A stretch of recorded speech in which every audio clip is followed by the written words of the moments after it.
Bien, muy buenas tardes a todas y a todos. Muchas gracias por asistir nuevamente a este nuevo taller de constituyentes.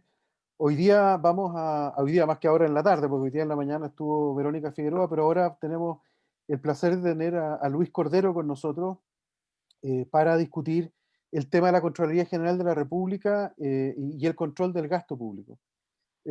Luis, además de ser un gran amigo en el plano personal, es un gran abogado y académico de nuestra Facultad de Derecho. Es profesor de Derecho Administrativo en la Facultad de Derecho de la Universidad de Chile y es investigador senior del Centro de Regulación y Competencia RECCOM desde su creación.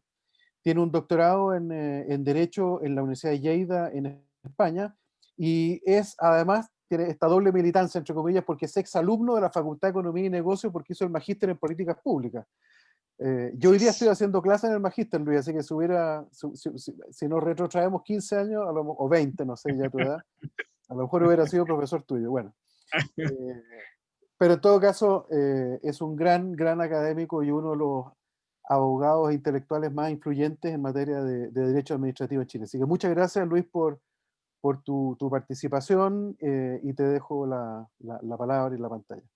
Muchas gracias.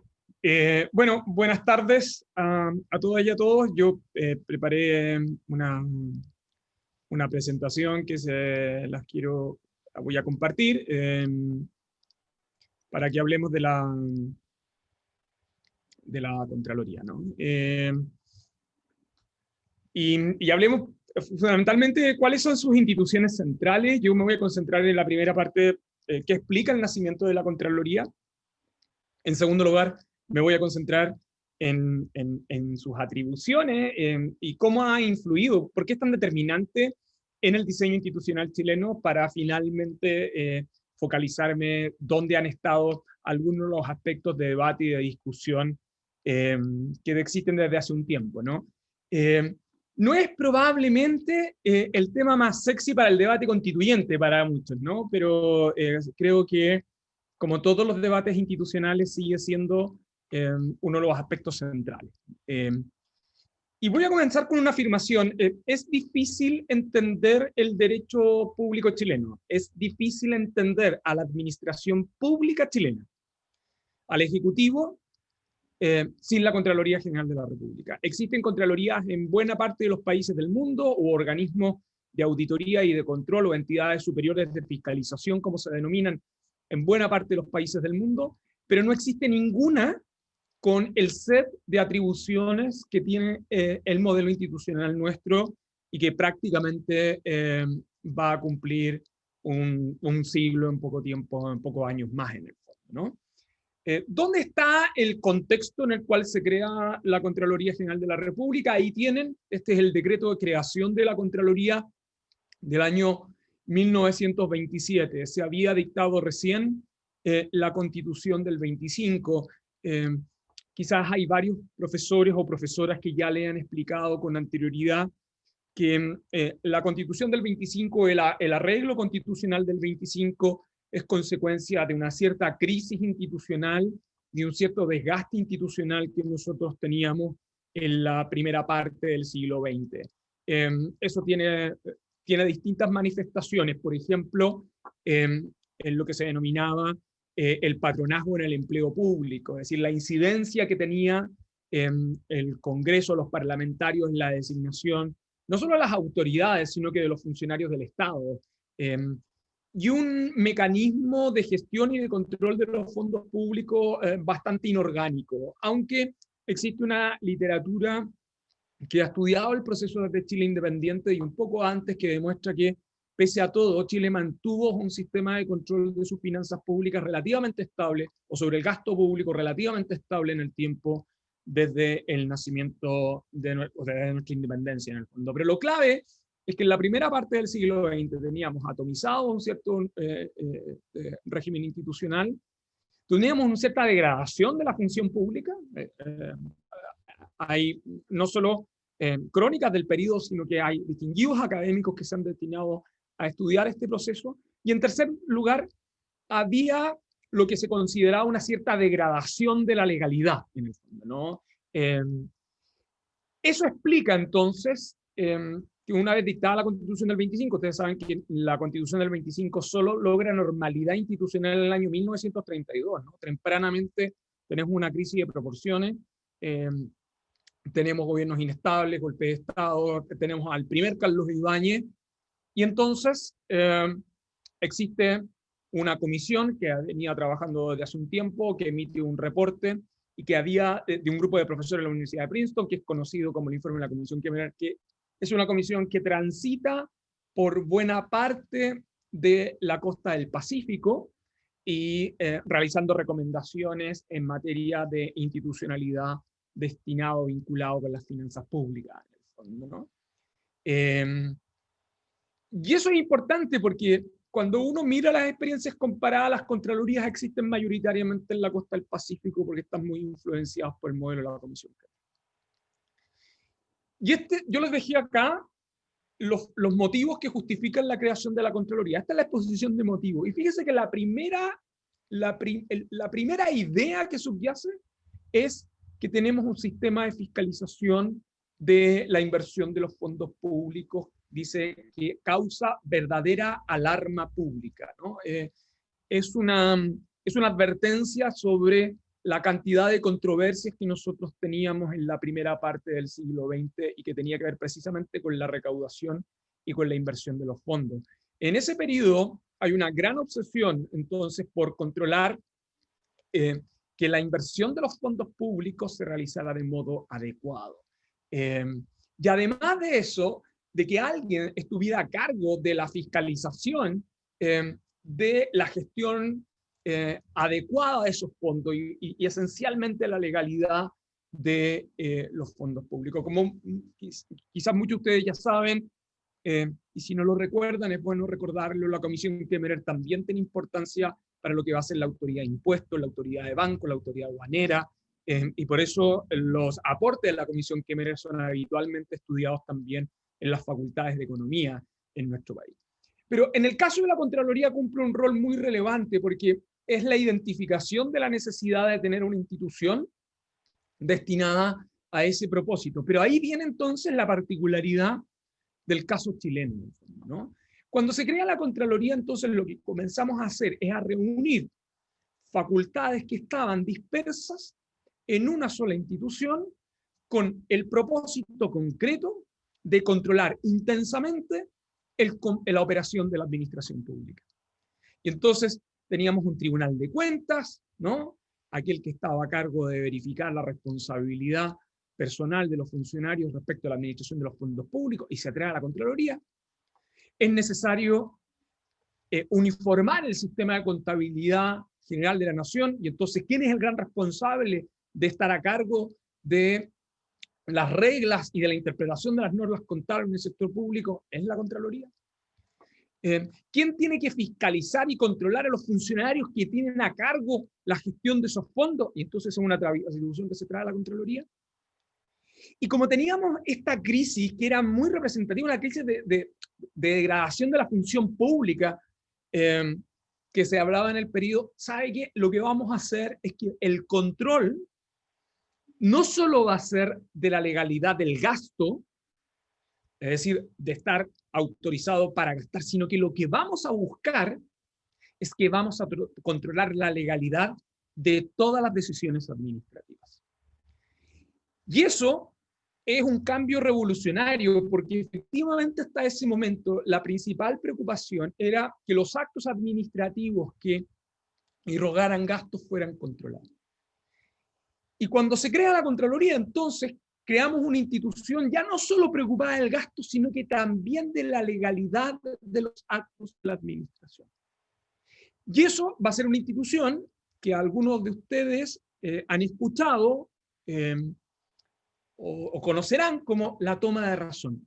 La toma de razón es un control preventivo de los actos administrativos, las decisiones de la autoridad administrativa, que antes de que sean publicados y aplicables a los ciudadanos, deben pasar por un control para verificar que son actos que cumplen la ley. No hay que evitar, ¿no?, el ejercicio abusivo de la competencia pública. Y eso está muy iniciado el proceso de instalación de la Contraloría. No hay en el derecho comparado una institución similar a esta con este set de atribuciones reunidas en una sola mano.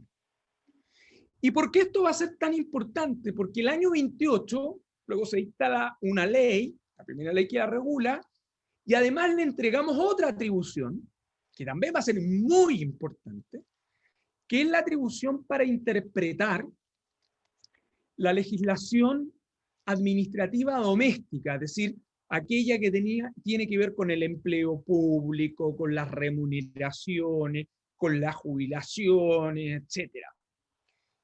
Y es una atribución,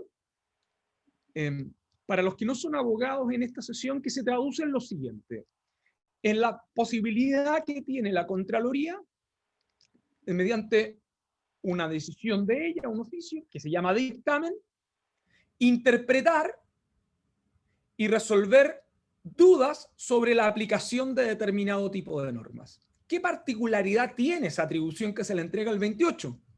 Bueno, que lo que buscaba ese periodo era que no solo se controlara el acto previamente, sino que se resguardara sistemáticamente en el tiempo la aplicación correcta de la ley. Y para resguardar sistemáticamente en el tiempo la aplicación correcta de la ley por parte de la administración pública, entonces, ¿a quién le entregamos esa atribución? Bueno, al mismo que tiene la facultad para controlar preventivamente, para controlar el gasto público, la Contraloría. Y este concepto de interpretar con alcance general y obligatorio, conjuntamente con la toma de razón, el control preventivo de los actos administrativos, se transforman en las dos herramientas claves que explican por qué la administración pública chilena es intensamente controlada. ¿Y por qué tiene ciertos grados de uniformidad, en el fondo, ¿no?, en la aplicación de las normas? Muchos han atribuido a este set de competencias y a esta institución el hecho de que la administración pública chilena tenga indicadores de probidad o de respeto a la legalidad que son altos en comparación a los que uno podría encontrar en el derecho comparado. ¿Por qué este tema se hizo más importante todavía en Chile? Se hizo todavía más importante en Chile porque la Constitución del 25, que tenía varias disposiciones relevantes. La Constitución del 25 es una constitución que reestructura el sistema institucional con el propósito de darle un protagonismo significativo al Estado como un gran articulador de solución de problemas públicos, ¿no? Ya está muy influido por lo que está sucediendo en los sistemas comparados. Entonces tenía una propuesta de descentralización para esa década, muy avanzada, y algunos temas que estaban discutiéndose recientemente en el mundo, como la responsabilidad por error judicial, pero también disponía de una regla, y los que son abogados acá en esta sesión recordarán su profesor de administrativo que se lamentaba, ¿no? Decía, la Constitución del 25 permitía la creación por ley de tribunales contenciosos administrativos, es decir, de tribunales que resolvieran los conflictos entre los ciudadanos y el Estado, entre los ciudadanos y la administración pública. Esos tribunales nunca se dictaron, nunca se dictó la ley que permitiera la creación de esos tribunales. Por lo tanto, bajo la vigencia de la Constitución del 25, en rigor formal, los ciudadanos no tenían un mecanismo destinado a impugnar judicialmente los actos de la administración pública. Y entonces, ¿qué hicieron los ciudadanos durante el periodo de la Constitución del 25? O utilizaban acciones ordinarias, y entonces los abogados trataban de administrar las acciones civiles ordinarias para poder hacer un caso contra el Estado, y les costó muchísimo que la jurisprudencia y los jueces que entendieran eso, en verdad lo entendieron a finales de los 60. pero quien entendió tempranamente que tenía que tratar de buscar mecanismos de encauzamiento para poder al menos dar claridad de la aplicación de las reglas cuando también esas reglas afectaban a los particulares frente al Estado, fue la Contraloría. Entonces la Contraloría nace como una institución de control para el gasto y la legalidad en términos preventivos, pero va desarrollando su conjunto de atribuciones para darle certeza en la aplicación de esas reglas a la administración pública, pero también a los ciudadanos que se vinculan con ella. Y ese es el contexto en el cual nace la Contraloría. Por eso la Contraloría está muy vinculada a tres ideas claves. Está vinculada a la idea de legalidad del gasto, de legalidad de la actuación de la administración pública y del control de la probidad administrativa de los funcionarios públicos. Estas tres ideas están metidas en el corazón de la Contraloría desde su nacimiento. Que la plata se gaste bien. 2, que la administración pública siempre respete la legalidad. Y 3, que los funcionarios públicos ejerzan su función lealmente y sin conflictos de interés. Un dato, el concepto probidad administrativa es un concepto que nace de lo que los abogados denominamos la jurisprudencia de la Contraloría. La ley dice que la única jurisprudencia obligatoria en la administración pública son los dictámenes de la Contraloría, para que ustedes se formen una magnitud de la institución de la que estamos hablando. Cuando la Contraloría interpreta una norma o una regla para un caso concreto, esa interpretación es válida para ese caso, pero para todas las situaciones futuras. Un dictamen de Contraloría opera como un régimen de precedente obligatorio. Eso no existe en ninguna parte del mundo y no hay institución comparable en Chile. Los jueces no operan bajo la lógica de precedentes obligatorios, aunque operan bajo la lógica de criterios predefinidos, ¿no? Pero en la legislación chilena, los dictámenes de Contraloría son vinculantes para los funcionarios públicos. Los que trabajan en la administración, y si ustedes no trabajan en la administración, cuando ustedes se vinculan a un funcionario público, ese funcionario público no solo está regulado por la Constitución, no solo está regulado por la ley, está regulado también por los dictámenes de Contraloría. Es tan importante, por ejemplo, para un abogado del Estado conocer las normas como conocer la jurisprudencia de la Contraloría. Y por eso es clave. O sea, la Contraloría cumple un rol en el sistema institucional que es determinante. Dicho esto, entonces uno podrá entender el contexto en el cual nos movemos, ¿no? Un contexto donde la pretensión de la Constitución del 25, como lo señalé, era una pretensión de tratar de profesionalizar también el sector público. La idea de estatuto administrativo, por ejemplo, es decir, de un set de reglas aplicables a una burocracia especializada, nace con la Constitución del 25. Los aportes de Kemmerer resultan bastante evidentes del modo en que lo he señalado. Y ahí más o menos tienen la cantidad de contralores que nosotros hemos tenido desde la creación de la Contraloría, ¿no? Tenemos 23 contralores, incluyendo el contralor Bermúdez, y la fotografía resulta bastante evidente. No solo han sido hombres los contralores hasta ahora. La mayoría de los contralores, esta es una manera como uno toma la información, pero en términos de cantidad de años, quienes más tiempo han desempeñado el cargo de contralor han sido personas que han provenido de la carrera interna al interior de Contraloría. ¿Por qué? Porque tienen mucha racionalidad desde el punto de vista de cómo opera el sistema de precedentes. Ya sobre esto voy a hacer una referencia un poco más adelante. Pero hay un momento que es clave en la Contraloría. El momento que es clave en la Contraloría es el año 1943. Y no solo para la Contraloría, sino que es un año importante para entender el diseño institucional del sector público desde el punto de vista constitucional. El año 1943 se reforma la Constitución del 25 y se lleva a la Constitución.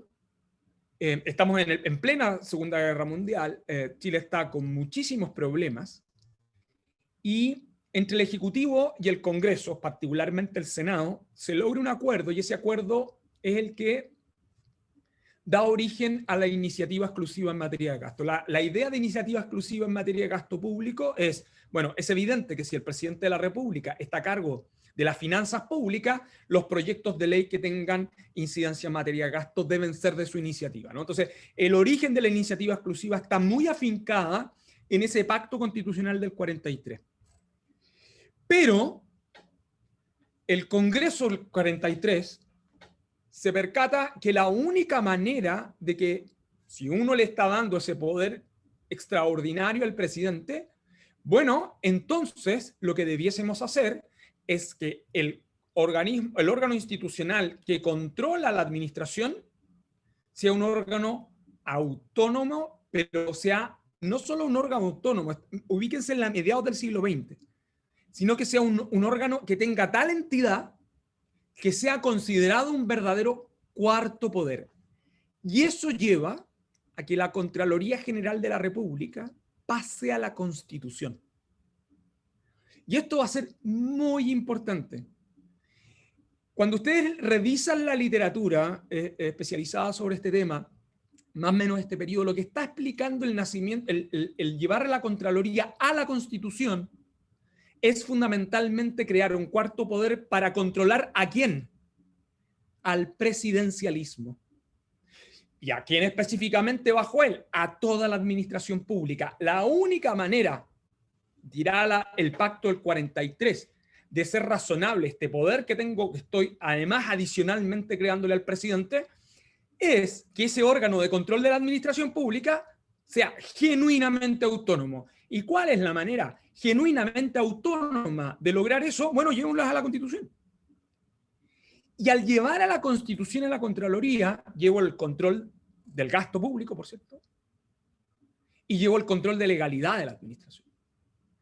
Y eso le cambia el rostro a la Contraloría. De hecho, lo que comienza a pasar a partir del 43 es que solo la Contraloría crece en importancia. El 45 hay una disputa con el Congreso respecto de la toma de razones, es decir, el control preventivo de unos decretos que fueron muy disputados en la tradición constitucional chilena, que es los decretos de reanudación de faena. Se destituye al Contralor y de ahí en adelante nadie más va a tocar a la Contraloría. De hecho, lo que van a venir van a ser contralores todos de carrera, ¿no?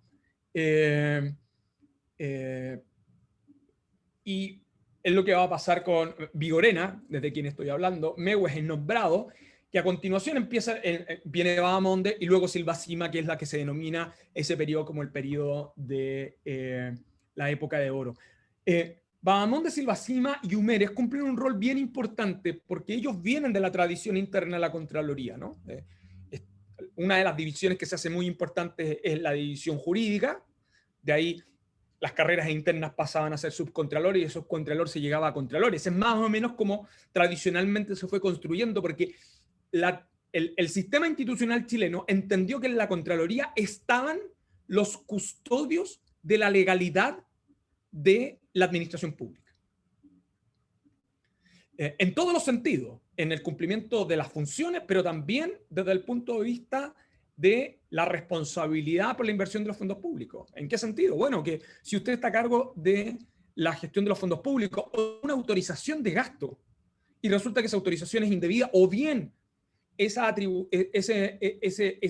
mecanismo no está suficientemente respaldado, bueno, usted es personalmente responsable. Y entonces opera un sistema de responsabilidad extracontractual personal. En el sistema institucional chileno, un funcionario público que gasta mal o que gasta con fondos con documentación no fidedigna o no autorizada, responde personalmente con su patrimonio. Y eso significa que la Contraloría lo demanda en un juicio de cuentas. Claro, el tribunal está dentro de la Contraloría también.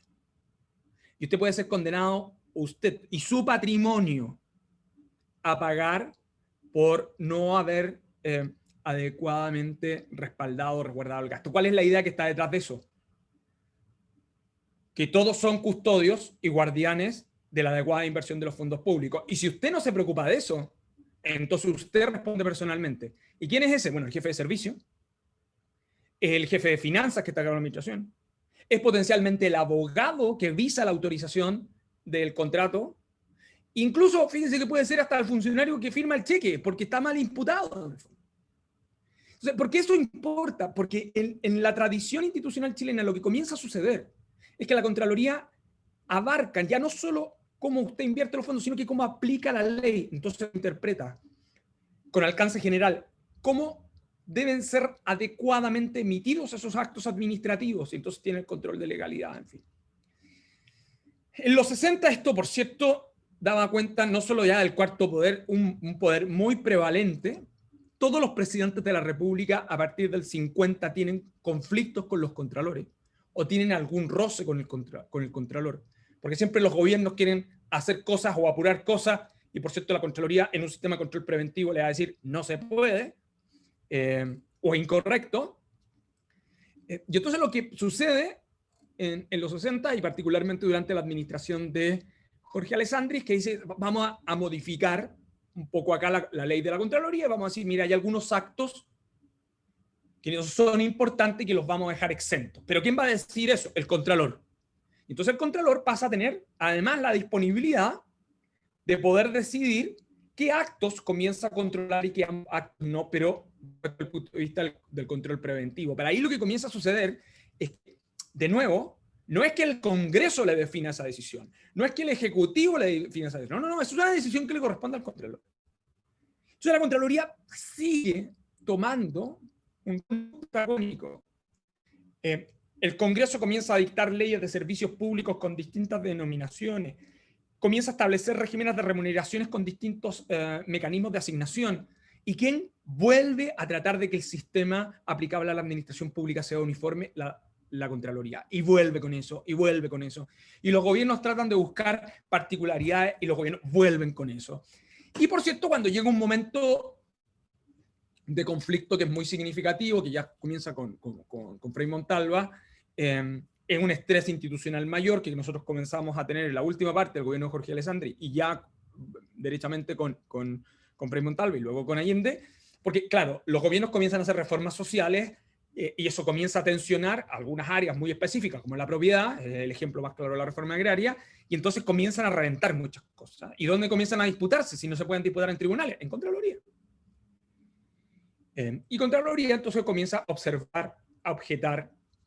Y hay una institución que cuando se genera esta disputa, ¿no?, del control preventivo con Contraloría, y Contraloría le dice no, porque es ilegal o inconstitucional, son las dos cosas por las cuales vela la Contraloría, entonces da origen a una institución que se llama el decreto de insistencia. El presidente de la República, que podía hacer, era firmar él y todos sus ministros, y entonces volver al Contralor y decirle, tome razón, y entonces el Contralor estaba obligado. Porque el presidente con todos sus ministros, con su gabinete, insistían. El presidente necesitaba la firma de todos los ministros.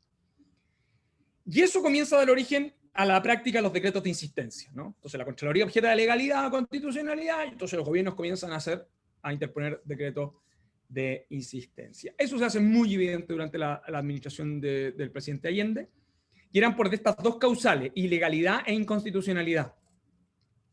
Y eso estresó muchísimo el sistema. Allende, Silva Sima se va, renuncia a la Contraloría, entonces como Contralor ya había hecho toda su carrera, se va, termina focalizado, sigue él en la facultad, fue un distinguido profesor de Derecho Administrativo en la facultad de origen a la Escuela de Administración Pública, de hecho. Luego es abogado integrante de la Corte Suprema y luego es el primer presidente del Tribunal Constitucional. Esto importa porque el que seguía en la segunda línea, que es Héctor Humérez, que además era un distinguido profesor de Derecho Laboral, pero toda su carrera profesional la estaba haciendo en la Contraloría, Frei Montalva no lo quiere nombrar, y no lo quiere nombrar porque lo considera como tratando de buscarle su lealtad política, ¿no? Y se arma toda una disputa para su nombramiento, y la Contraloría muy severa. Contraloría es Contraloría, usted olvídese cuál identidad política en particular podrían tener en el fondo, ¿no? Y bueno, Frey finalmente nombra a Humere. Y Humere es bien relevante porque viene el golpe, o sea, hay una crisis muy... Cuando ustedes ven la documentación y quienes han trabajado en esta tensión, está muy documentado el conflicto que tiene la administración Allende con la Contraloría, porque es un periodo de muchos decretos de insistencia. Pero siempre fue una controversia jurídica, muy jurídica, a diferencia de la controversia que tuvo la administración Allende o la Corte Suprema con la administración Allende, porque la Corte Suprema le imputó a la administración Allende actuar contra la Constitución. En cambio, el conflicto con Contraloría siempre fue un conflicto, no cabe ninguna duda, está muy documentado, pero siempre fue un conflicto muy, muy técnico, muy de legalidad, muy de objeción respecto de tipo de acto. Y entonces el presidente recurría a los decretos de insistencia. Viene el golpe, y esto es algo que está poco documentado, pero la dictadura lo que hace, bueno, tiene todo su proyecto refundacional, y una de las áreas donde quiere es tratar de ver cómo trata de ordenar la administración pública, y todo el mecanismo sobre el cual se construye la administración pública está alimentado por la Contraloría. O sea, el concepto de escala única de sueldo viene ahí. O sea, tratar de tener un solo sistema de remuneraciones para que no tuviese un sistema atomizado viene de la manera de concebir la Contraloría, que es necesario tener un sistema unificado. O bien el modelo de tener un régimen común para la administración pública que se traduce en la Ley de Bases Generales de la Administración del Estado. Tiene que ver con Contraloría. Lo que hay que buscar es que tengamos bases comunes para la administración pública. Lo que estaba en el fondo, lo que comenzó a hacer la Contraloría en los 70, fue decir, ok, ¿sabe qué? Hay que sistematizar a la administración en criterios normativos relativamente uniformes, y para eso, ¿qué es lo que hizo? Tomó toda su jurisprudencia y la llevó entonces a ley. La dictadura fue receptiva a eso, y bueno, permitió que legislaciones administrativas que se dictan en ese periodo estén muy influenciadas por la Contraloría. Pero también hay discrepancias, ojo. ¿En qué hay discrepancia? Por ejemplo, lo que hace la dictadura muy tempranamente es eliminar las autonomías presupuestarias. La Contraloría tenía autonomía presupuestaria, el Poder Judicial tenía autonomía presupuestaria, las elimina. Y dicta una ley, que es la Ley Orgánica de Administración Financiera del Estado, que está vigente hasta hoy, que llama a todo esto sector público. Les quiero decir que el Congreso tiene autonomía presupuestaria, aunque el Congreso diga que no tiene. Está todo regulado o está concebido bajo la lógica de que la administración financiera del Estado es una sola. Y claro, la cabeza de la administración financiera del Estado es el Ministerio de Hacienda, y particularmente ahí la DIPRE. Eso explica, ese modelo, el modelo de la Ley Orgánica de Administración Financiera del Estado, explica el poder del Ministerio de Hacienda. Y eso pasa muy tempranamente en los 70, estamos hablando de 75 esencialmente, 74. Y la Contraloría venía desarrollando de mucho tiempo antes lo que llamaba el Sistema Nacional de Control, que era juntar las competencias de legalidad, las competencias de gasto, y meterla en su modelo de auditoría. Y entonces hace auditoría de proceso y auditoría de resultados. Y la dictadura le dice, momento, no. Usted no me puede empezar a controlar los resultados. El fin, la oportunidad, no. Usted ahí no se meta. Usted lo único que tiene que hacer es controlar la legalidad. Y eso, es como un dato freak, ¿no? Eso explica que la dictadura, una vez que dictó la Ley Orgánica de Administración Financiera del Estado, al año siguiente la modifica para decir que en materia de control, la Contraloría solo va a velar por el control de legalidad y del gasto, de legalidad del gasto. Es decir, que el control de mérito, oportunidad, conveniencia, eso no. Y esto es bien problemático porque la Contraloría venía desarrollando un sistema nacional de control donde metía la idoneidad del gasto, y lo que hace la dictadura es que lo corta. Pero como los cauces naturales, esto final del día, sí, se lo trataron de sacar a la Contraloría, pero la Contraloría nunca lo abandonó, tanto así que las dos últimas administraciones de Contraloría, que Ramiro Mendoza y Jorge Bermúdez, volvieron a ese cauce.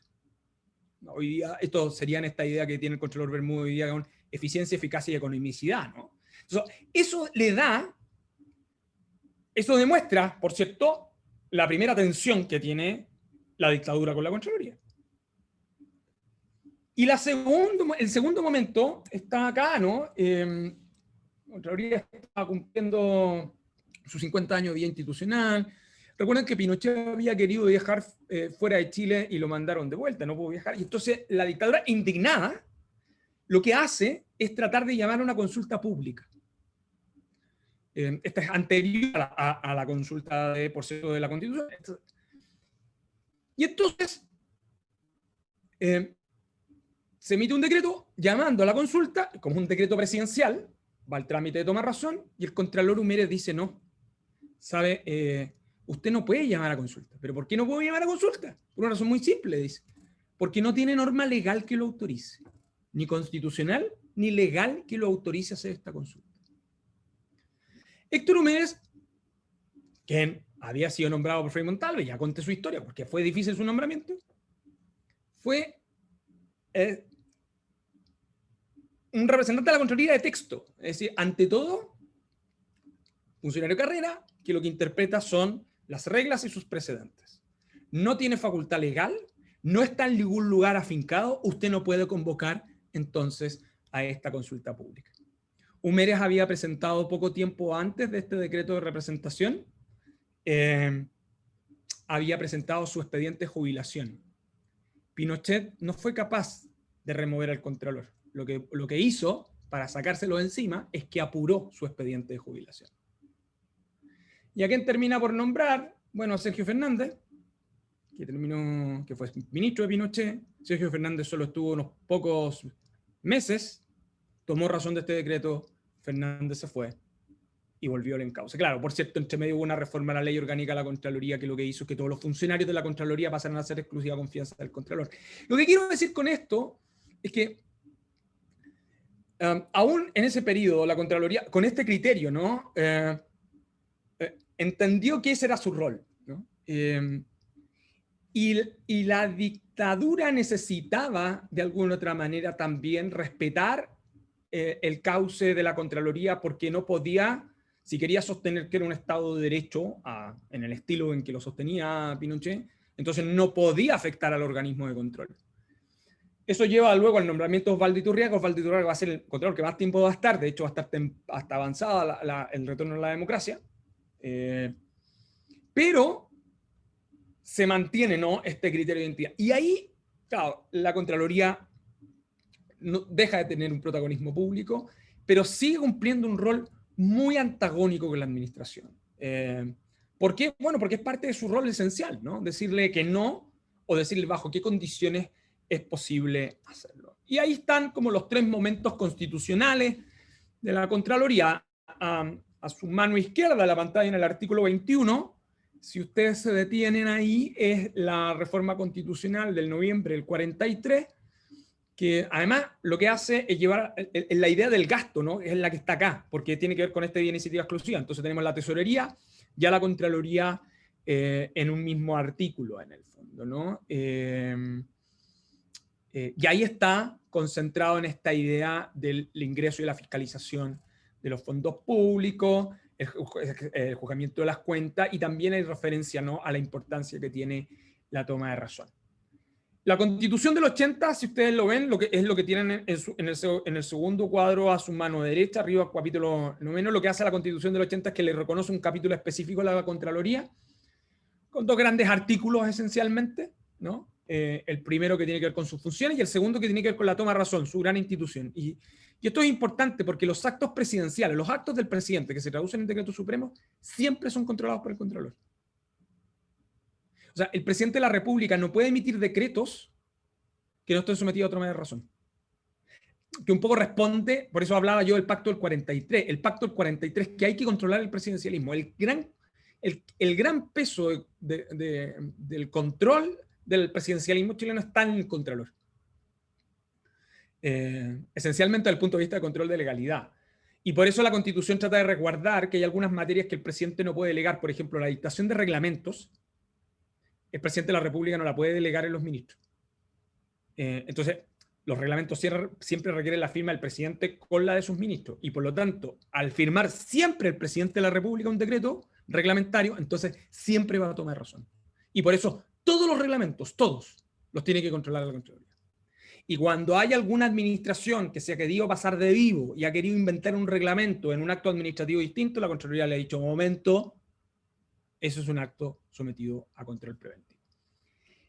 Y el cuadro que tienen abajo es la reforma constitucional del 2005, que en el fondo lo que hizo es que modificó el periodo. Hasta antes de esta reforma, el contralor duraba hasta los 75 años de edad, al igual que un ministro de Corte Suprema. Por eso teníamos incentivos a nombrar contralores al final de su carrera, ¿no?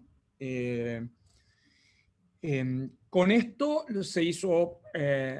se estableció que el periodo de nombramiento de los contralores sea de 8 años, y a partir de esa reforma del 2005, de hecho, los 2 contralores que nosotros hemos tenido, Ramiro Mendoza y Jorge Bermúdez, son externos a la Contraloría, es decir, que no han venido de la carrera, pero tienen la particularidad de que son especialistas en los temas que resuelve la Contraloría, que es como...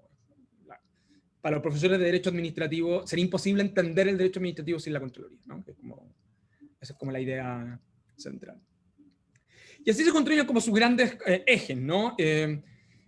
Si uno quisiera revisar brevemente como las referencias de literatura, de las cuales hay muchísima evaluación empírica, yo podría recomendar 4 textos que me parece que son claves. El primero, el de Julio Faúndez, que es Democratización, Desarrollo y Legalidad, que es un texto que originalmente es una investigación que él publicó en Inglaterra. Él es un gran profesor de Sociología del Derecho y Derecho Internacional, es chileno, y él explica el proceso de desarrollo de la legalidad y del sistema institucional chileno desde 1810 hasta 1973.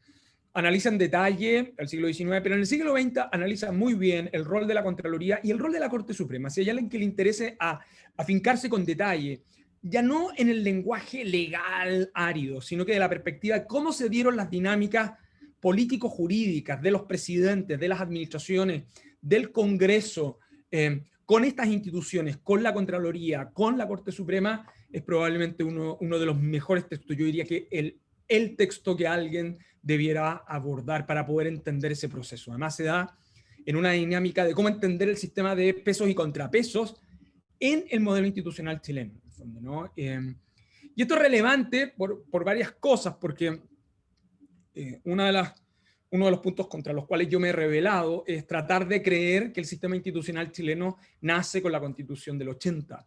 Quizás ese es su gran logro como ideológico, ¿no? Pero la verdad es que buena parte de las instituciones tienen su matriz estructural antes, ¿no? En el caso de la Contraloría, el mejor ejemplo. La Contraloría funciona esencialmente hoy día con las reglas pactadas del 43. Salvo el periodo de nombramiento, si ustedes me dicen, yo podría derogar, o sea, ustedes me suprimen las normas de la Constitución del 80 de Contraloría y me mantienen vigentes las de la Constitución del 25, del 43 y la ley orgánica que viene de esos años, y yo les diría, es la Contraloría que tenemos hoy día. O sea, la Contraloría General de la República y el sistema de control que nosotros tenemos para la administración, con todas sus virtudes, pero también con sus defectos, pero con todas sus virtudes, que creo que son muchas, están explicadas en esa evolución institucional, es del 43.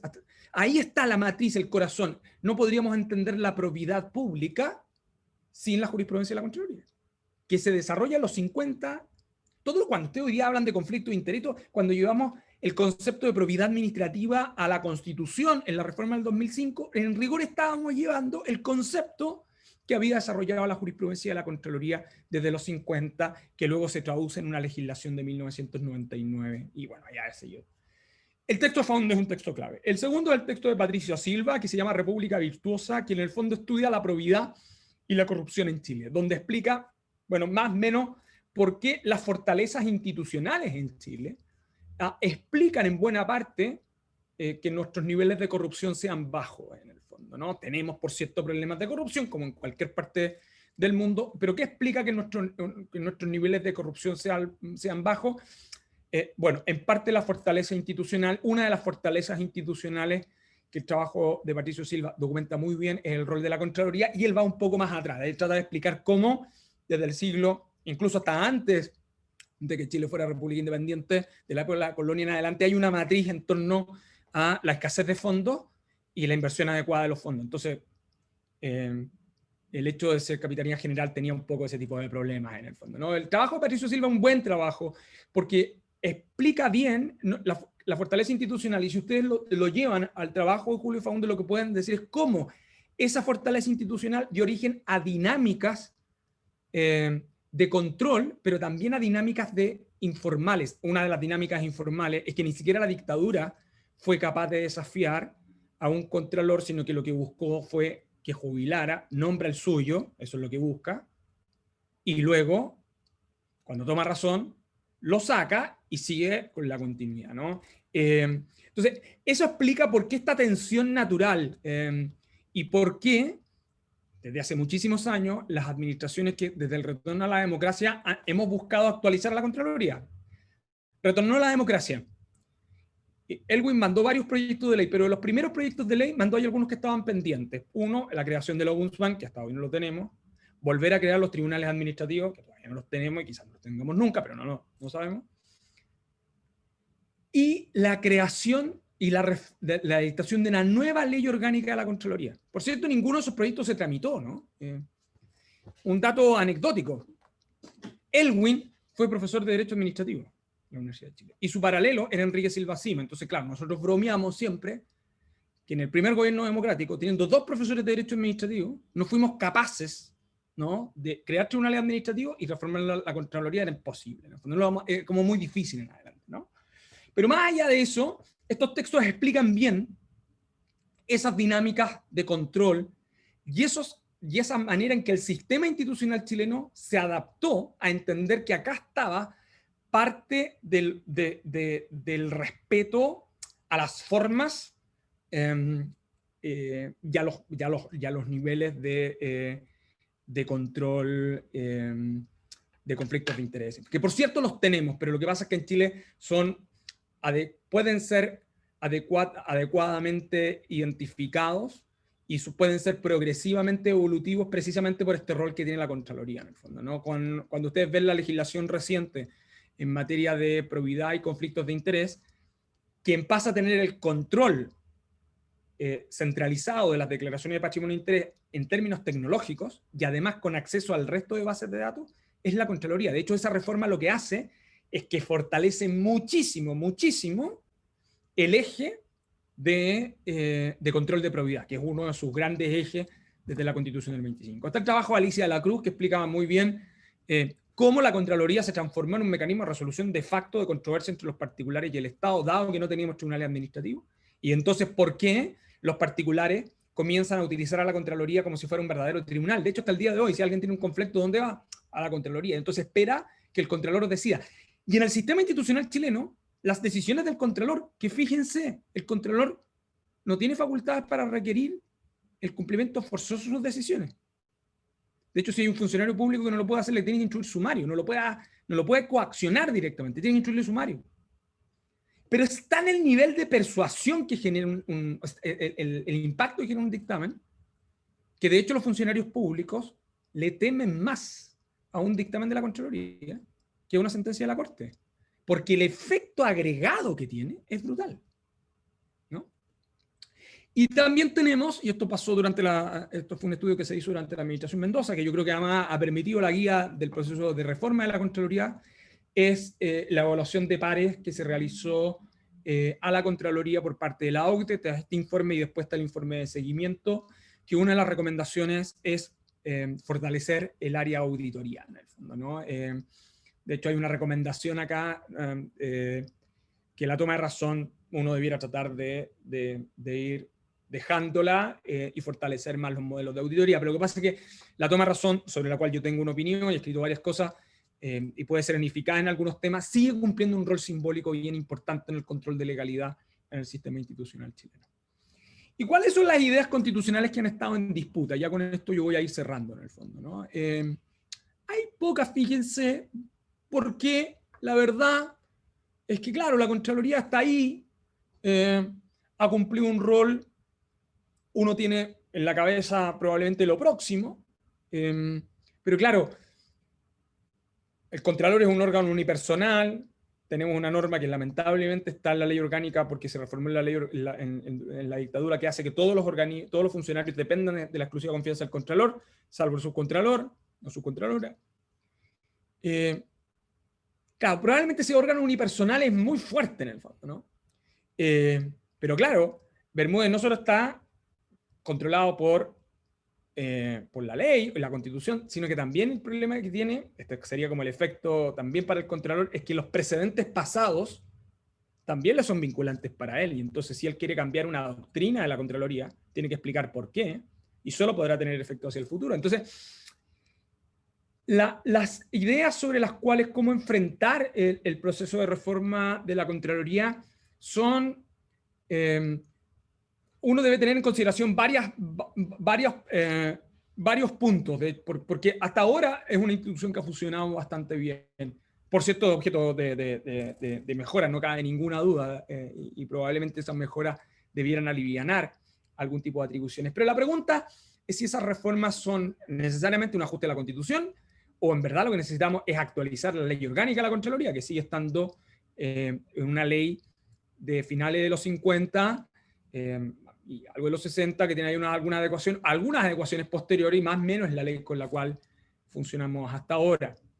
El Consejo de Modernización del Estado, este consejo permanente que creó la segunda administración del presidente Piñera, en diciembre de este año hizo propuestas para tratar de buscar en el órgano superior un organismo colegiado, ¿no? Es decir, si uno tuviera que decir en qué se traduce eso, sí, significaría tener en la Constitución el organismo superior colegiado regulado, si es que uno lo quisiera tener ahí. Podría no tenerlo también, hablar de la Contraloría, y que la ley orgánica regulará el órgano directivo, también lo podría decir.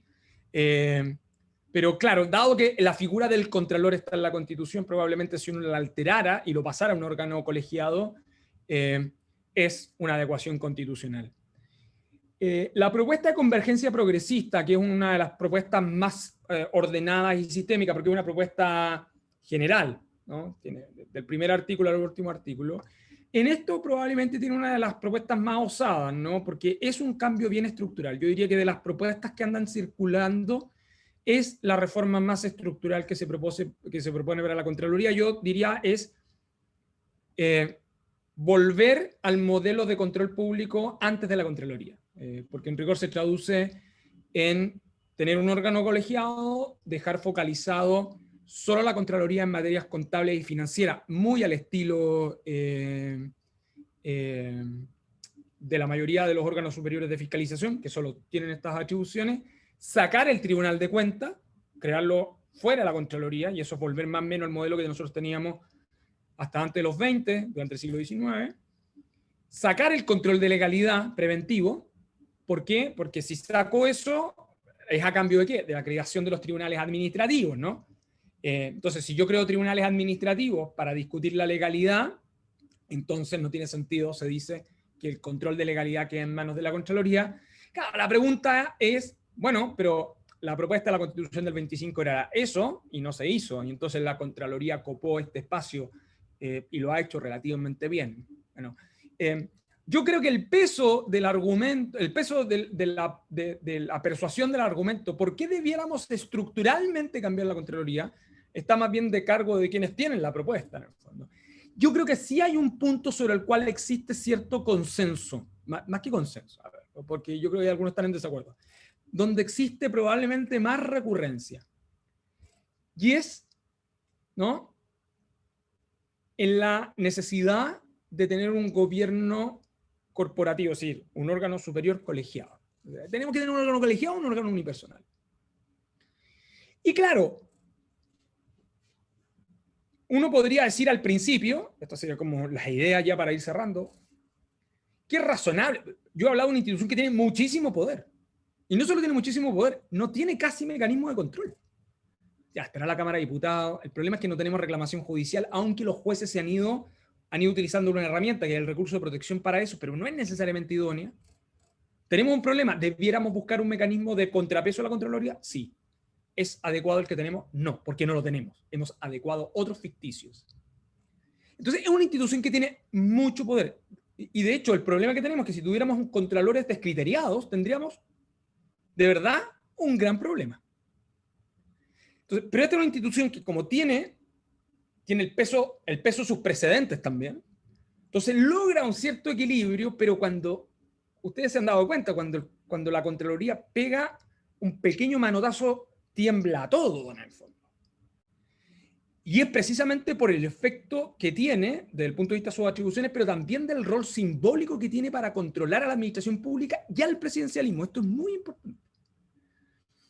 Entonces, claro, uno diría, ¿cuánto del ajuste constitucional y cuánto de verdad del ajuste legal? Yo donde hay consenso es la ley orgánica de la Contraloría, hay que actualizarla. Claro, no lo hemos hecho hasta ahora pudiendo hacerlo. Bueno, ahí tenemos una gran deuda.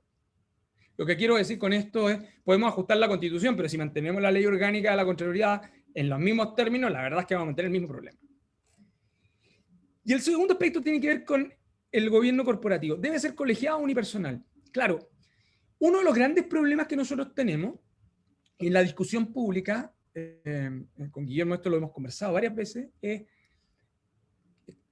el banco centralismo, ¿no? Es decir, como si el Banco Central funciona bien, entonces como todos los órganos que son así, o que se organizaran similarmente, debieran funcionar igual.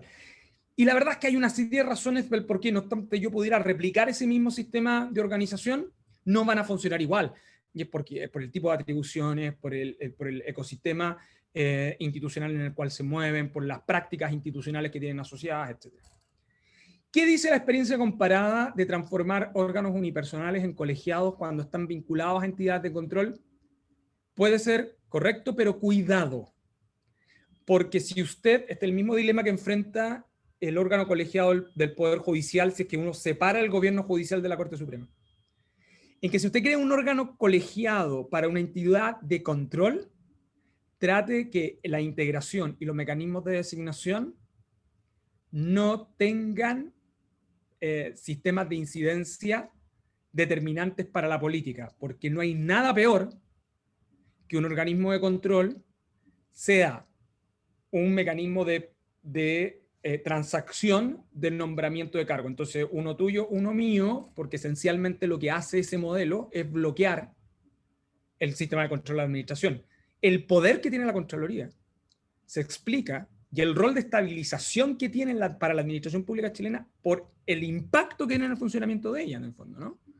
Entonces, no es trivial, o sea, en principio uno va a decir, obvio, a este poder tan grande, yo parece que tengo que buscar un mecanismo colegiado para que exista diversidad y para que exista un mecanismo de control interno, en el fondo. Claro, pero tiene ese riesgo, y ese riesgo es un riesgo que uno tiene que tener en consideración. La colegiatura per se no es pura bondad. La colegiatura tiene efectos positivos, pero también genera riesgo. Y en los lugares donde más genera riesgo son en las entidades de control.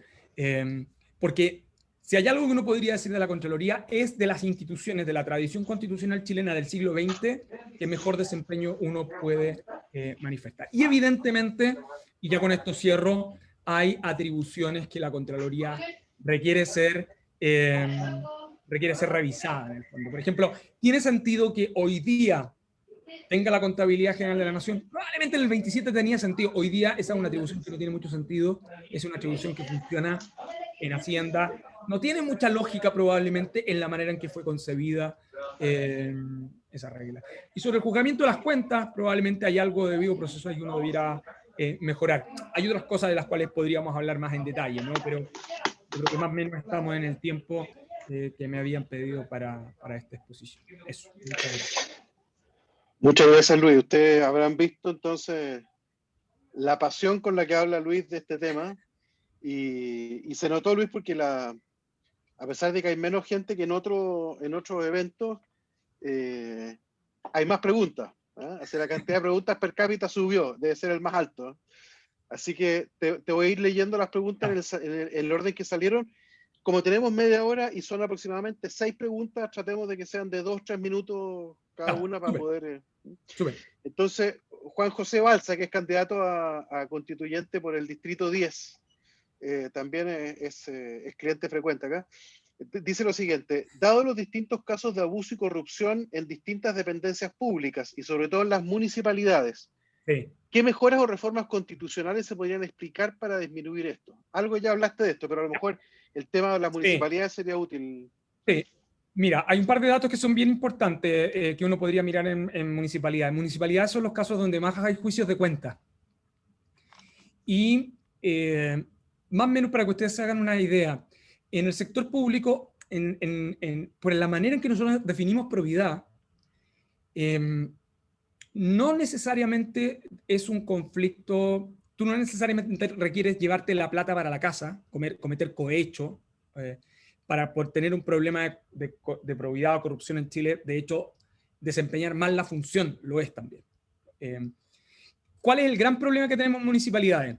Por cierto, tenemos un problema en que no operan mecanismos de control preventivo, y eso es muy serio. Y hay una iniciativa que se ha aplicado muy convencionalmente entre la Contraloría y los municipios de buscar mecanismos de acuerdo. De hecho, la Contraloría las tiene muy lejanas. Probablemente lo que uno debiera tratar de acercar ese control hacia la Contraloría.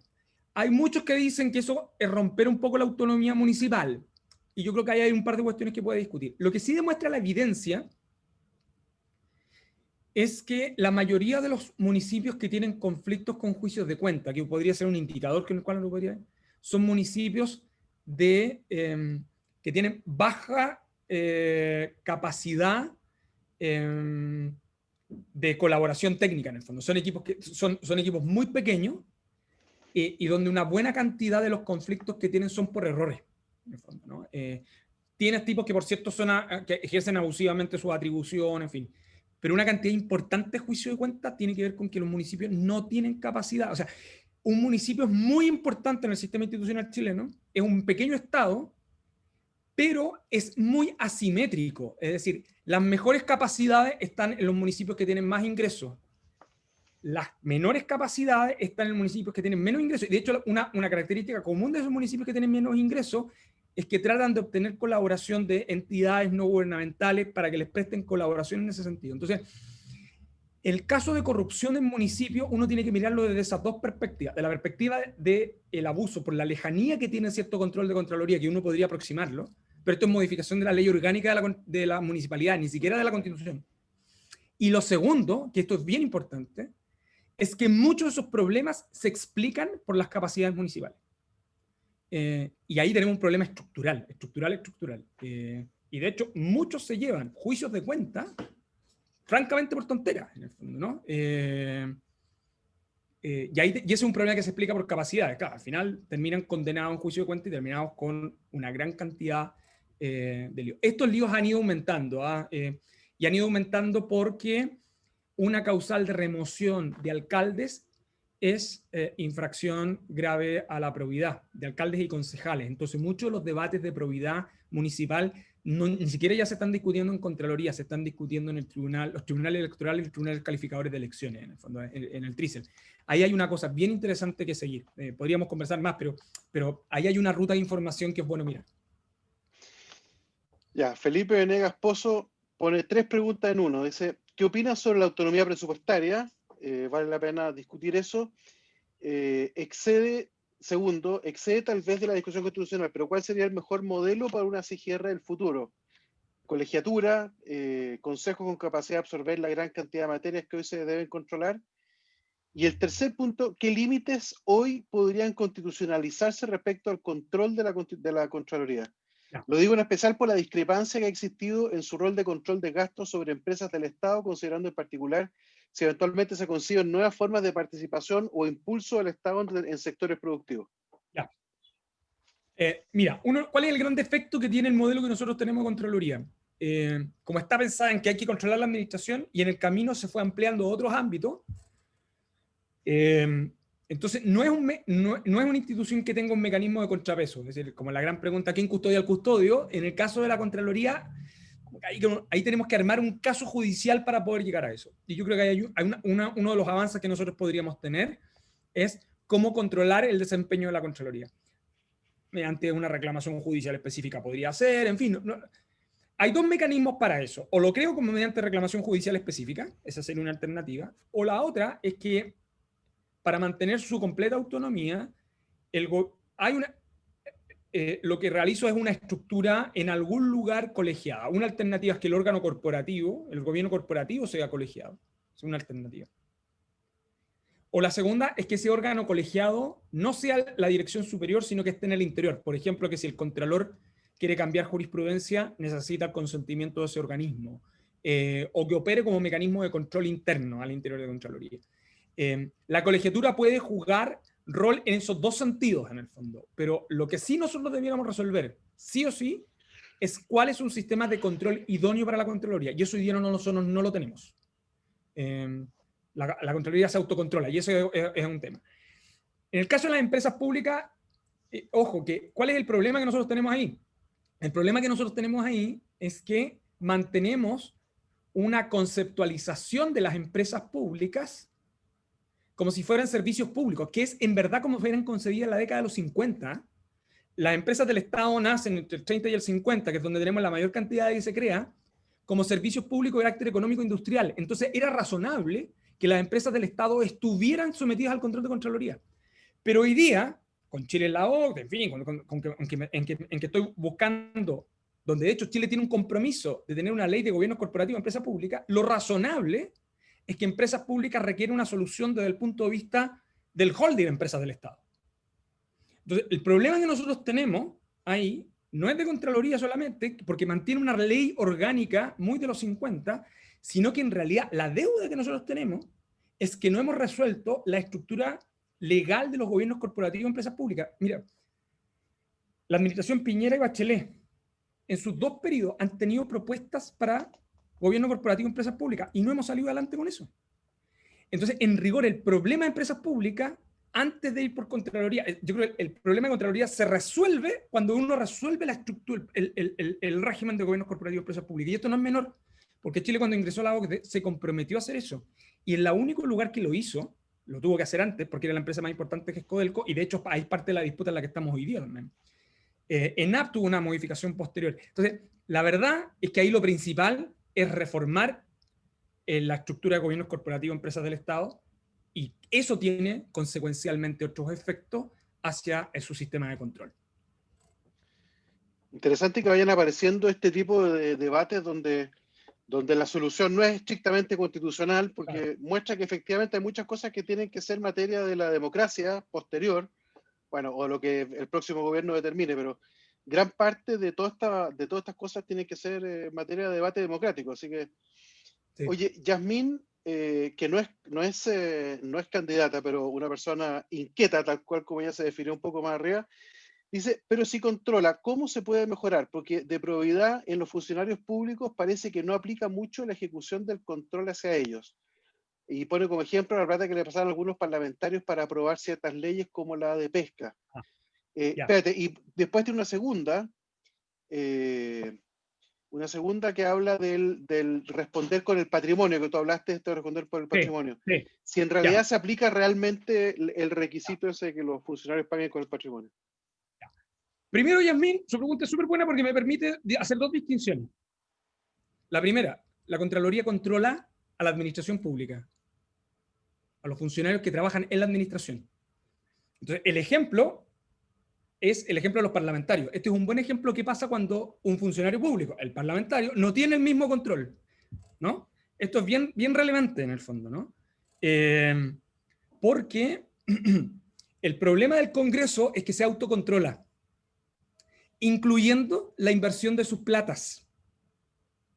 Entonces, ¿cuál es el problema? El problema es que si ellos estuvieran sometidos a un régimen similar al del resto de los funcionarios públicos, en un modelo como el de Contraloría, hay algunas cosas que probablemente se abstendrían de ejecutar.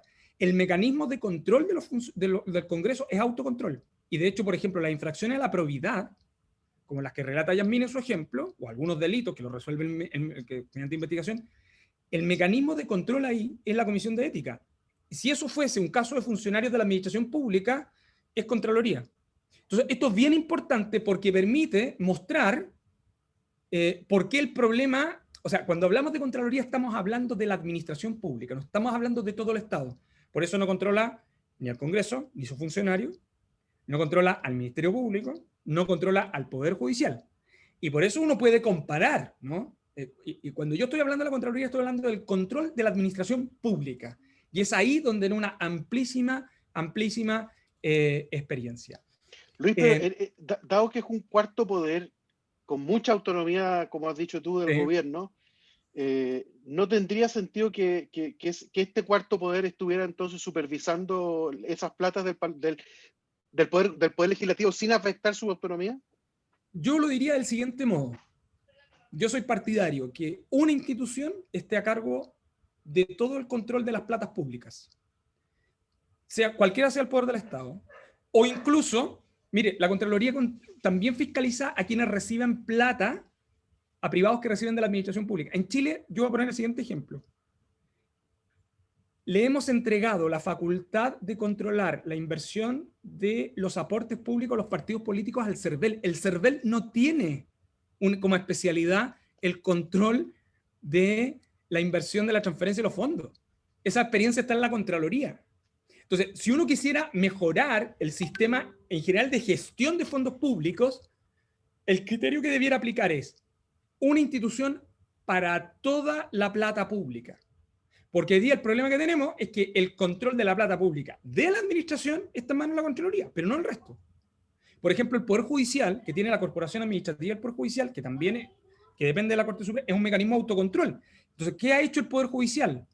El Poder Judicial ha aplicado como buena práctica, no por una obligación legal, que se utilicen los criterios de la jurisprudencia de la Contraloría. Pero claro, es porque ellos tomaron como decisión una buena práctica.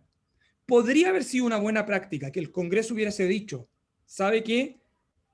No estamos obligados, pero ustedes, organismos internos, utilicen los criterios de Contraloría. Sí, podría haber sido una buena práctica, pero el Congreso no lo quiere hacer. Y yo creo que es una buena reflexión, porque la Constitución tiene mucho que ver con derechos, sí, pero tiene mucho que ver en cómo se diseña las instituciones y cómo tú tienes un sistema de peso y contrapeso más allá del clásico modelo de separación de poderes, sino que también con este tipo de función. Entonces, es bien importante a propósito de la pregunta, Yasmín, que podamos distinguir. Contraloría tiene ese rol, pero lo tiene, claro, exclusivamente en el ámbito de la administración. Y respecto, disculpa, de la segunda pregunta, no solo Yasmín efectivamente se aplica, es que después de un momento en que un funcionario público, Guillermo lo podrá decir mejor, pero de que una persona asume un cargo directivo, usted, claro, tiene ciertos beneficios del cargo, pero le quiero decir que la cantidad de obligaciones y el patrimonio personal suyo está expuesto. Y créeme de verdad que si hay algo que funciona, son los juicios de cuenta. Y si hay alguien que no se quiere enfrentar, es un problema de estas características con Contraloría. Oye, tenemos 9 mensajes. Yo creo que esto es un error, 10 ahora. Creo que este es un error completo y creo que el tema de la Contraloría va a ser mucho más debatido de lo que tú previste. O da origen a temas colaterales en el fondo, ¿no? Eso es lo que quiero probablemente. Entonces, pregunta de Guara Ortiz Mella, 2 preguntas. Si la Contraloría fuera un cuarto poder, de su perspectiva, ¿debiera tener amplias facultades como para fiscalizar? ¿Fiscalizar qué? Disculpa, se cortó. Sí, es que me entró una llamada. Fuerzas Armadas. Fuerzas Armadas, sí.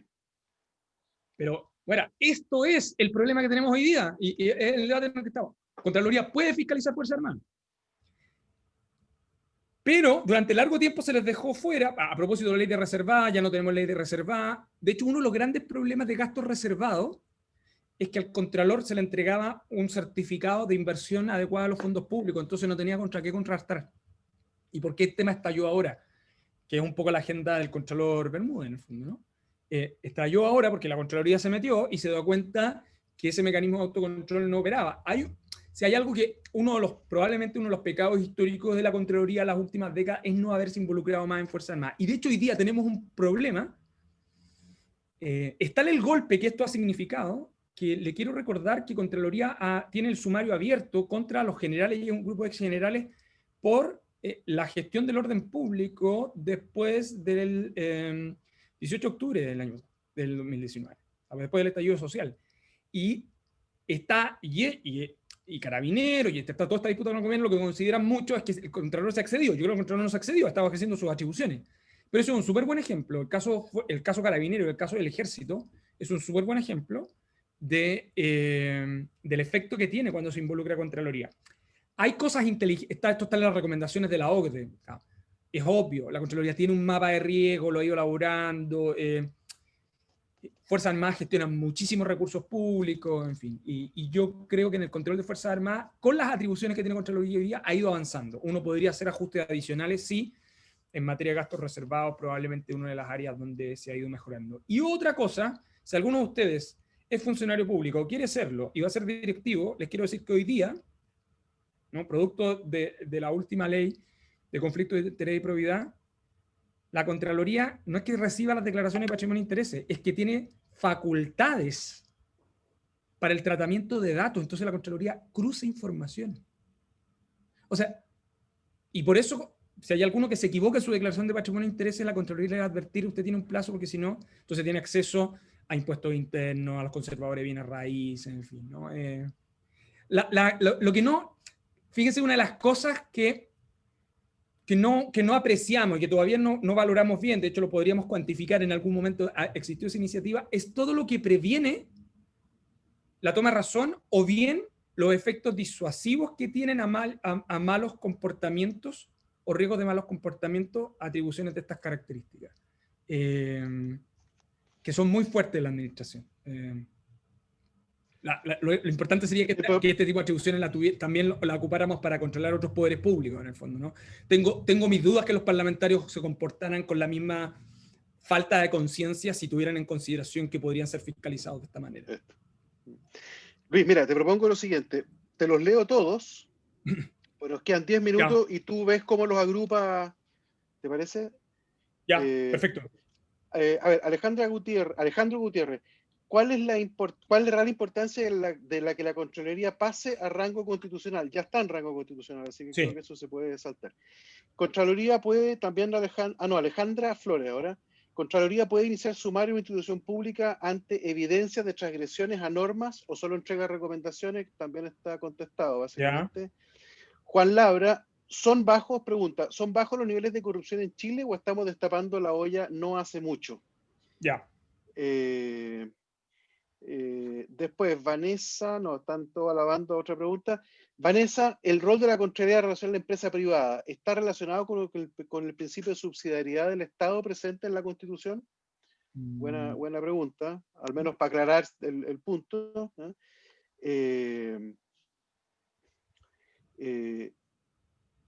Organizaciones comunitarias, Claudia Aracena. Organizaciones comunitarias, hemos tenido problemas con municipalidades por los plazos en los requerimientos que uno solicita en diferentes departamentos. El año pasado, buscando info, de un dictamen que mencionaba derecho a la buena administración. Entonces, ¿se puede solicitar o reclamar a Contraloría específicamente el derecho a la buena administración? Buena pregunta. Y Juan José Balsa, ¿cómo se sanciona a la Contraloría cuando no cumple su rol o no fiscaliza lo suficiente? En el caso, por ejemplo, que tú mencionaste de las Fuerzas Armadas. Sí. Ya, ahí tenemos harta... tenemos algunas cosas de interés. El hecho que Contraloría ocupe la dictaminación, esto que comenzó en el 28 y que luego maduró los 50, se tradujo desde los 70 en que la Contraloría entiende que cualquier ciudadano, en base al derecho de petición, le puede ir a pedir un dictamen e impugnar alguna decisión a la administración. Y eso explica que una buena cantidad de personas utilicen la Contraloría sin necesidad de abogado y sin necesidad de un tribunal o un organismo público para eso. Y eso puede hacer el cambio del cielo a la tierra. Eso es lo que ha pasado en urbanismo. En urbanismo, los grandes golpes no han sido judiciales, han sido dictámenes de Contraloría.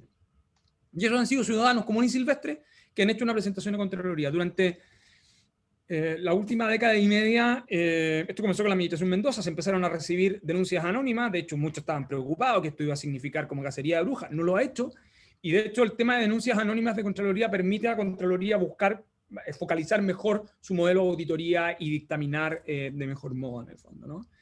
Lo que quiero decir con esto es que, producto de esta reflexión, Contraloría ha ido construyendo criterios jurisprudenciales que, como ya les he explicado, son obligatorios para los funcionarios públicos, y con el tiempo el legislador o la propia Constitución, en lo que pasó con probidad, los reconocen, los terminan constitucionalizando o legalizando. Y la Contraloría desde hace poco empezó a hablar de buena administración. La Contraloría y la Corte han ido sistemáticamente en contra de la administración cuando ésta se retrasa y producto del retraso afecta a derechos de los ciudadanos. La Corte y la Contraloría han dicho que es afectar los principios de eficiencia y eficacia, esto lo dice la ley también, perjudicando derechos de los ciudadanos es inadmisible. La ley dice que eso es problema de probidad. La Corte dice eso afecta a derechos fundamentales, y lo que dice la Contraloría es eso afecta el derecho a la buena administración. Y yo creo que es importante en el debate constituyente que podamos consagrar el derecho a la buena administración. Que no es, por cierto, un invento ni de la Contraloría ni nuestro, no. La Carta Europea de Derechos Humanos, Derechos Fundamentales del 2000, consagra como uno de los derechos en la Unión Europea el derecho a la buena administración, que tiene que ver con estas cosas que nosotros tenemos en eficacia, en eficiencia, en probidad, ¿no? En que los ciudadanos tienen el derecho a ser aquellos que se denominan derechos de ciudadanía, en el fondo. Y una de las tipologías de derecho de ciudadanía, el derecho a la buena administración. Una de las tipologías de derecho a la ciudadanía es el derecho a acceso a la información pública. Es decir, son derechos que las personas ejercen frente al Estado. Y buena administración, claro, a mí, yo soy de aquellos que cree que en el debate constituyente debiera estar presente, en el fondo, ¿no? En términos más globales, en el fondo. Y uno puede afincarse en la jurisprudencia de la Contraloría. Por cierto, de hecho, la Contraloría ya lo viene consagrando, ¿no?, en el último tiempo. Entonces, ahí tenemos mucho para reflexionar. Probablemente las organizaciones comunitarias han ido construyendo de a poco esa aproximación con Contraloría, pero les quiero decir que es probablemente mucho más eficaz en ocasiones que recurrir a un tribunal o que recurrir incluso a una autoridad representativa, en el fondo, ¿no? En realidad, al vínculo, la Contraloría es una institución que controla organismos públicos y plata pública. No controla entidades privadas y no las puede, y eso no tiene nada que ver con el principio de subsidiariedad. Es cómo se distribuye el mecanismo de control. La Contraloría como institución y entidades similares están hechas para controlar al Estado, a la administración, a sus fondos. Las actividades privadas, dependiendo de lo que éstas representen o lo que sean, ahí tengo de menor regulación a más intensa regulación, habitualmente están controladas por agencias específicas. Pero, ¿dónde entra la Contraloría? La Contraloría, a quien fiscaliza, es a quien controla el privado. Entonces, claro, quien controla las AFP es la super de pensiones. Pero ¿qué pasa si la super de pensiones está haciendo mal su pega? A quien lo que usted hace es ir a la Contraloría, y lo que hace la Contraloría es que fiscaliza al regulador del privado, en el fondo. Y hay abundante jurisprudencia que muestra cómo la Contraloría ahí es una especie como de control de segundo piso. Los ciudadanos llegan a reclamar ahí porque el Estado no está haciendo su pega de controlar al privado.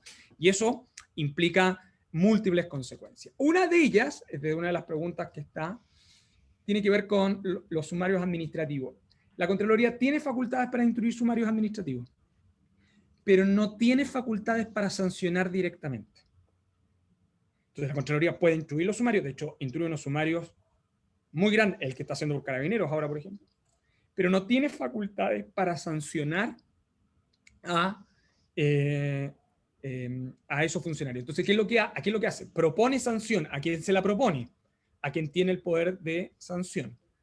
Excepcionalmente, la Contraloría tiene facultades de sanción directa. Ejemplo freak. ¿Dónde hay sanción directa? En el uso de vehículos públicos. Los vehículos públicos están regulados. De hecho, si usted es autoridad pública y tiene un auto asignado, mejor no lo ocupe. Son puros problemas.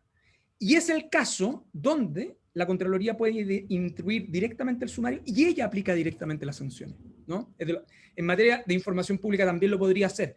Ese es un caso cuando no responde determinadas circunstancias, pero en el caso de uso de vehículos públicos, de uso de vehículo fiscal, la sanción es directa. Y eso explica, de hecho puede aplicar la remoción, en fin. Utilizar vehículo fiscal es un gran problema porque tiene una gran cantidad de restricciones y, entre otras cosas, porque es uno de los ejemplos donde Contraloría aplica sanción directa. La regla general es que no tiene. ¿Eso es un problema? Sí, en algunos casos es un problema porque podría eventualmente afectar la eficacia. Sin embargo, la Contraloría se ha encargado en el último tiempo de hacer seguimiento directo de los sumarios que termina y que las autoridades no resuelven. y luego vuelve sobre ellas a percibirlas en el fondo, ¿no? Pero ahí hay una brecha que probablemente uno debería observar. Ese es un problema más legal que constitucional, en el fondo. Y sobre la reflexión de si son menos corruptos y que ahora los indicadores de corrupción de Chile son bajos en comparación. Lo que uno debiera también preguntarse es si tenemos herramientas eficaces. Nos quedan varias herramientas que legislar, ¿no? Una de ellas tiene que ver con la protección del informante anónimo, en fin, hay varias cosas que nosotros podríamos mejorar. Hay cosas que hemos avanzado entregándole atribución a la Contraloría, es cierto, pero hay un dato que es muy importante.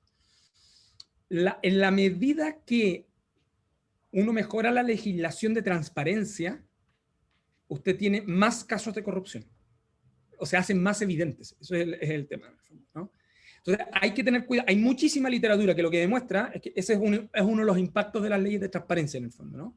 Que es que empiezan a mostrar muchas de las maneras en que ejecuta el Estado, en el fondo, ¿no? Pero nosotros, como en todo, tenemos un riesgo muy grande. Esos riesgos implican ir perfeccionando los instrumentos, esos tipos de instrumentos. Un ejemplo le voy a colocar. Las normas sobre puertas giratorias. La Contraloría podrá mover todo lo que quiera la interpretación, pero requiere reforma legal, porque si no, por más que quiera ampliar el principio de probidad, la puerta giratoria es un gran problema y usted necesita reforma legislativa. Y ahí tenemos un proyecto en el Congreso que no ha avanzado. O el caso de la protección del anonimato, de los informantes anónimos en casos de corrupción, en fin. Y además los casos de corrupción requieren de complementación también de las agencias a cargo de la persecución penal. Acá nosotros estamos mirando muy a la Contraloría, pero también si uno quiere mirar la eficacia en el sistema global, tiene que mirar también cómo funciona el sistema de enjuiciamiento criminal. Y yo le diría que a rato los funcionarios le temen más a la Contraloría que al Ministerio Público en este tipo de cosas también, en el fondo, ¿no? Y ese es un problema, ¿no? Debiera ser más bien a la inversa. Eso es lo que puedo contestar rápidamente, pero porque hay varias otras cosas que uno podría hablar. Una última cosa, para usar un poco del tiempo. ¿Qué es la ley de ley de puerta giratoria? Pregunta Fernanda Sánchez. Bueno, nosotros, tanto la administración Bachelet cuanto la administración Piñera han establecido, presentaron proyectos al Congreso que nos han tramitado, que regulan las normas de pre y postempleo, en el fondo, ¿no? Que están ambos proyectos denominados bajo proyectos de integridad de la función pública. Y lo que hacen es que regulan no solo que un funcionario que trabaja en el Estado, una determinada institución, pueda irse después al sector privado porque se va con información privilegiada, porque puede generar riesgos de conflicto de interés en un periodo determinado, sino que también usted no puede venir del sector privado a ser, del cual es un sujeto regulado, a ser el regulador. Eso implica varios efectos. Uno de los efectos que tiene es que tiene que densificar las reglas de inhabilidad y de incompatibilidad, pero también tiene que tener fortaleza de la fiscalización ex post. O sea, hoy día en Chile hay una regla de 6 meses, pero que no fiscaliza a nadie. Entonces, si un privado contrata y se aplica solo a entidades de fiscalización, la verdad no tiene mucho efecto. ¿Dónde quedó incorporado esto? La única institución que recoge las reglas que inspiran esos dos proyectos de integridad, tanto de Bachelet como de Piñera, las dos administraciones lo han promovido, está en la ley que crea la Comisión de Mercados Financieros. Si ustedes quisieran mirar cuáles son las reglas más estrictas en Chile en esta materia, son aquellas que se establecieron para la Comisión de Mercados Financieros, que en rigor son las de esos proyectos de ley que se dictaron, que se incorporaron en esa norma, pero en rigor nosotros deberíamos tenerla como regla general en toda la administración pública. Lo que pasa es que también es un poquito costoso, porque cuando tiene una norma de postempleo muy estricta, sobre todo para impedir o disuadir que buenos talentos lleguen al Estado a funciones directivas, hay una brecha de compensación de un periodo de tiempo determinado que tiene que establecer, ¿no? Eso. Bueno, Luis, yo creo que ha sido extraordinariamente ilustrativo y claro, profundo. Y hay gente que está agradeciendo aquí y te agradecemos mucho. Nada que ver, una pequeña mención de la modificación al Estado que debe aprobarse en la Constitución. ¿Quieres decir algo de eso? No, solo lo que quiero decir es, Ojo, que esto tiene que ver con qué tipo de Estado, y es en verdad qué tipo de administración pública. Hoy día la Administración Constitución pública. tiene una mención en el artículo 38. Y ojo, que cuando hablamos de derecho a la buena administración, estamos hablando también de qué tipo de Estado. O sea, no solo miremos desde el Claro, punto de vista orgánico, sino que también desde el punto de vista de estos derechos de ciudadanía a los cuales yo hacía referencia. claro, claro. Oye, bueno, Ya pues, muchísimas gracias, Luis, muchas gracias a todos ustedes, que tengan un muy buen fin de semana, cuídense, el bicho está agresivo, y nos vemos entonces el próximo lunes a las 8 de la mañana. Está, si no me equivoco mal, Fernando Atria, y en la tarde Diego Pardón. ya. Así que estén muy bien, nos vemos. Muchas gracias, Luis. Buen fin de Chao. semana.